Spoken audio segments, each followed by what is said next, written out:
तो दोस्तों Tata motor passenger vehicle के Q4 क्वार्टर के रिजल्ट आ गए हैं, तो चलिए देखते हैं कि इनके क्वार्टरली रिजल्ट में क्या-क्या चेंजेस आए हैं। तो शुरुआत करते हैं इनके बेसिक्स के साथ। तो आप देखेंगे कि इनका मार्केट कैप करीब 1,30,000 करोड़ के आसपास का है। पीई इनका 29 का है।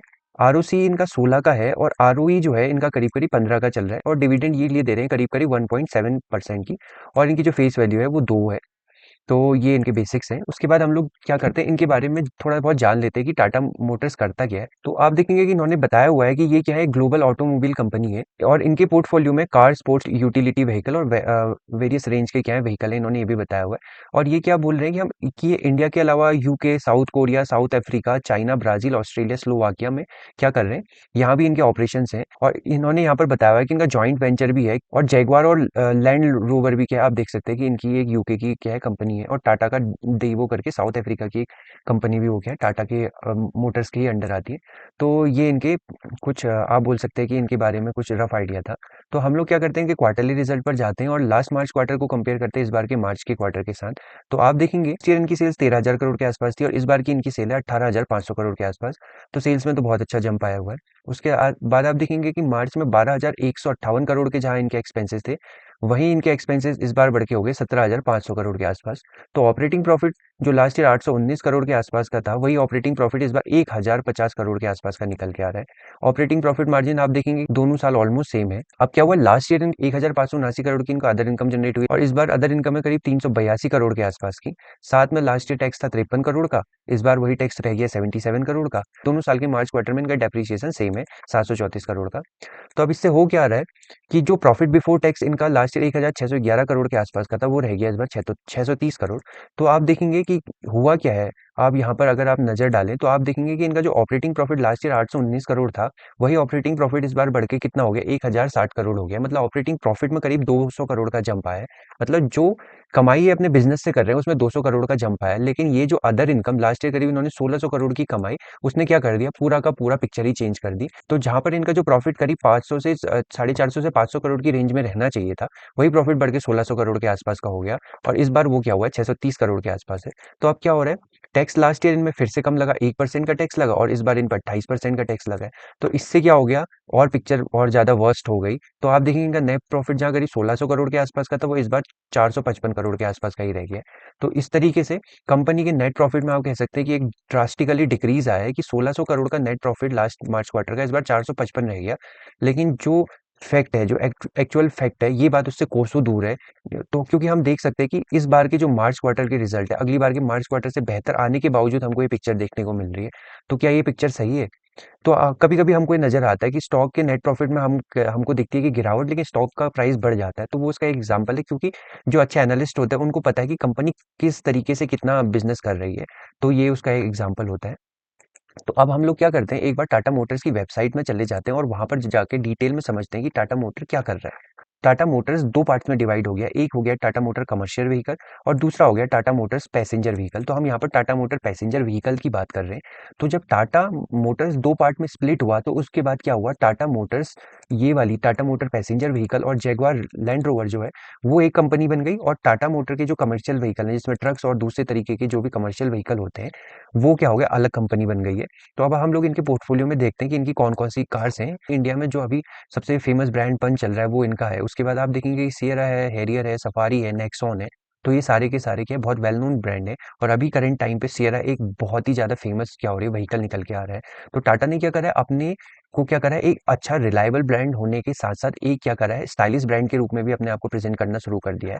इसके बाद अगर हम लोग देखें तो ये क्या है, जैगुआर लैंड रोवर का भी इनके पास अपना ब्रांड है। तो इसमें क्या है, 2 टाइप की गाड़ियाँ आती हैं, जिसमें पहला होता है रेंज रोवर, जो कि एक बहुत ही ज़्यादा फेमस गाड़ी है। तो उसके बाद जो दूसरा ब्रांड है इनके पास, वो है डिफेंडर का। उसके बाद डिस्कवरी और जैगुआर, ये 4 इनके ब्रांड हैं, जो कि आप बोल सकते हैं कि हाई क्लास लोगों के लिए बनाए गए हुए ब्रांड हैं। तो अब अभी हम लोग क्या कर रहे हैं, ये बात हमको समझने की है कि जो टाटा मोटर्स है उसमें जैगुआर लैंड रोवर का रेवेन्यू बहुत ज़्यादा मैटर करता है, क्योंकि ये क्या है, हाई क्लास लोगों के लिए गाड़ी है। इनकी जो गाड़ियाँ होती है होती ही करोड़ों में है। तो इनका जो प्रॉफिट इनसे निकल के आता है वो बहुत करोड़ों में निकल के आना है, उसके कंपैरिजन में जहाँ पे पंच, नेक्सॉन और ये गाड़ियाँ बहुत कम रेवेन्यू जनरेट करती हैं।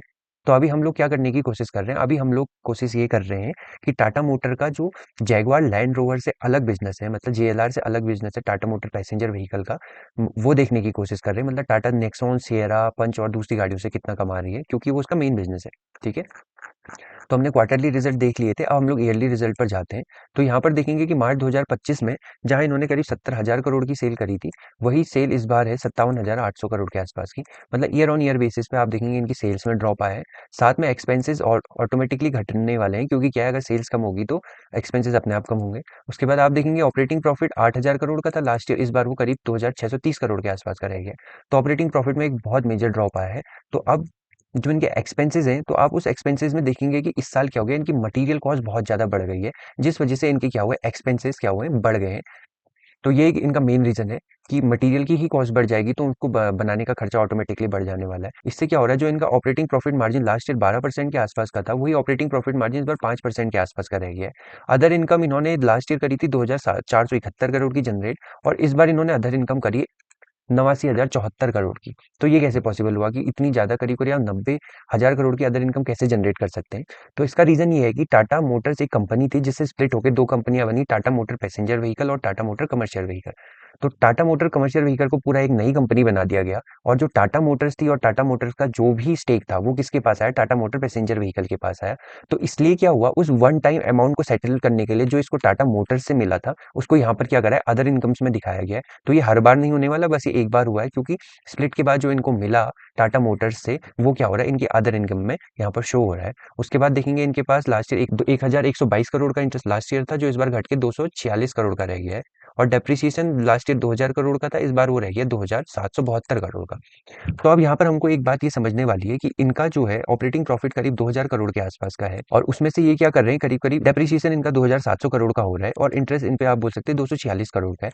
तो इंटरेस्ट और डेप्रिसिएशन मिला दें अगर, तो वो करीब 3,000 करोड़ से प्लस जाता है। अगर इस हिसाब से अगर सोचें, तो टाटा मोटर्स ने जहां पर प्रॉफिट कमाया 2,600 करोड़ का, और उसका जो इंटरेस्ट और डेप्रिसिएशन है वो 3,000 करोड़ के आसपास का है, तो इनका जो प्रॉफिट बिफोर टैक्स है, अगर हम लोग अदर इनकम को हटा दें, तो करीब -400 करोड़ के आसपास का बनता है, जो कि यहाँ पर हमको कितना दिख रहा है, 8,826 करोड़ के आसपास का दिख रहा है। तो इससे क्या बात समझ में आ रही है, इससे हमको ये बात समझ में आ रही है कि टाटा मोटर का जो ओवरऑल प्रॉफिट है वो क्या है, इस बार नेगेटिव है। वो पॉजिटिव दिखाया जा रहा है एक बहुत बड़े अमाउंट में कि 88,000 करोड़ इस बार टाटा का क्या हुआ, प्रॉफिट बिफोर टैक्स है, लेकिन ये एक्चुअल सच नहीं है। सच ये है कि अगर आप इन दोनों को जोड़ देंगे तो ये करीब 3,000 करोड़ बनता है, और इनका जो ऑपरेटिंग प्रॉफिट है वो 2,600 करोड़ है। जब इससे आप इसको माइनस कर देंगे तो करीब -400 करोड़ के आसपास निकलता है।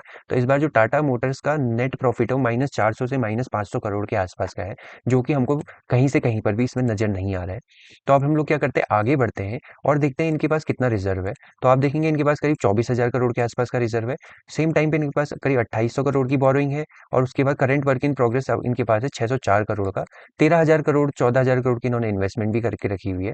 तो ये कुछ इनके बैलेंस शीट में चीजें थी। अब आप देखेंगे कि टाटा मोटर्स में जहां प्रमोटर्स 2023 में करीब 46.3% थे, वही अभी 42.5% है, मतलब प्रमोटर्स में डिक्रीज आया है। एफ आई आई 17.7 से 17.2 हो गए, मतलब एफ आई में भी 0.5% का डिक्रीज आया है। डी आई 17.3 से 16.7% रह गए, मतलब डी आई में भी डिक्रीज आया है। और गवर्नमेंट के स्टेक्स थोड़े से बढ़े हैं, 0.1 से लेके 0.3 हो गए हैं, और सेम टाइम पे पब्लिक 18.3% से बढ़ के हो गए 23.3%। तो हमको यहाँ पर क्या चीज़ समझ में आ रही है कि यहाँ पर हमको ये चीज़ देखने को मिल रही है कि जो शेयर्स हैं वो स्ट्रांग होल्ड से कहाँ शिफ्ट हो रहे हैं, वो वीक पर्सन में शिफ्ट हो रहे हैं। मतलब पब्लिक को अगर यहाँ पर आप देखेंगे, तो अगर कोई भी चीज़ पब्लिक में जा रही है तो इसका मतलब है कि वो चीज़ क्या हो रही है, वीक हो रही है। क्योंकि पब्लिक क्या होती है, अपने इमोशंस पर कंट्रोल नहीं रख पाती, और थोड़े से मार्केट फ्लक्चुएशन होने पर वो किसी भी कंपनी के स्टॉक्स में बाइंग और सेलिंग करने लग जाते हैं। तो इससे क्या होता है, कंपनी की जो मार्केट प्राइस में बहुत ज्यादा फ्लक्चुएशन हमको देखने को मिलता है। तो ये हमारे टाटा मोटर पैसेंजर व्हीकल का मोटा मोटा एनालिसिस था। आई होप आपको एनालिसिस पसंद आया होगा। तो अगर आपको एनालिसिस पसंद आया तो वीडियो जरूर लाइक करिएगा। तो चलिए मिलते हैं नेक्स्ट वीडियो में, तब तक अपना ख्याल रखिए।